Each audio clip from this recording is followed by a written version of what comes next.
mag tiyo kod omenda mabalang' kata wacho ni supplementary budget ma koro iketogi nitie kuonde moketgi, nitie moko bende moket tenge madhi bedo kata ka jatend piny nosingo ni kapok ochopo giko mar higa Eurobond onego bed ni ichulo macha mantiere dola mathoth ahinya, kendo kama ibet kata ka irango mae chal mar wach chulo gope kod keto moko e tije moko mag sirkal.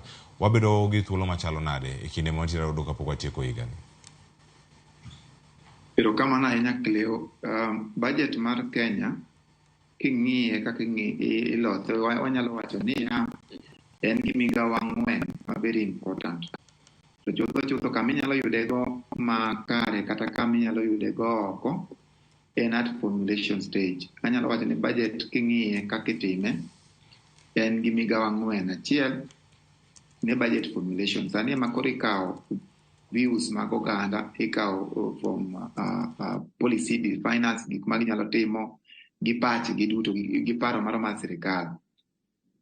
King'iyo approval and implementation gi audit, magi duto timore tok formulation. Formulation ka eminya yudogo budget e yo marach, eminya yudogo budget e yo maber.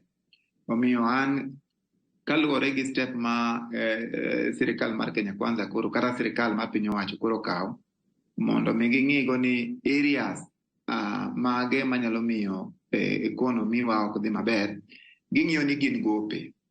Adieri nitiere, ing'eni gowi kikawo in dollars mok in Kenya shillings, ka nitiere change kata kaka ibedo gi deteriorating shilling kata kaka nengo mar shilling medo dhi piny, kaka gowicha kata ka onge gimitime kaka gowicha medo medore. Omiyo ka gikawo policy step mar chulo gope, anyalo kawo ni is a noble step mar restoring economy, nikech adieri kok ong'iye migawo malach en economy machalo gima anyalo lwar. King'iyo step mane president okawo State of National Address manyo otimore tich ang'wen mokalo, nyowacho ni nyolieko ni nitiere gowi mar Eurobond monego bed ni bedo due by June next year, kata dwe mar 6 higa manyien en gimoro $2 billion, to wacho ni kapok oromo dwe mar 12 kata kapok dwe mar 12 orumo, biro yudo ka gisechulo $300 million. $300 kigoyo ipogo kuom $2 billion, ochalo gima president wacho ni about 15% mar gowi ne dhi chul.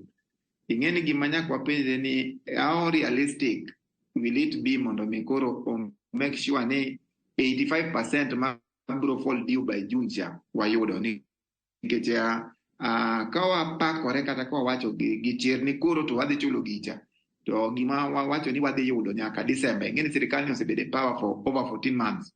Tema giwacho ni koro sani to wanyalo chulo 15%. Koro months modong' gi apani ni tin molo months ma gisebedo e loch.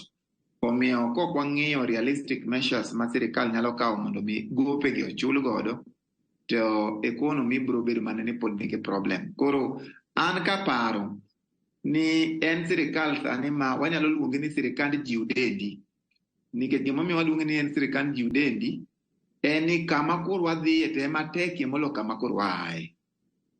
Omiyo kok wakawo steps kaka oganda, kaka sirikal bok ong'iyo measures ma ginyalo tiyo godo mondo mi gichul go gopegi, pod wadhi bedo mana problem.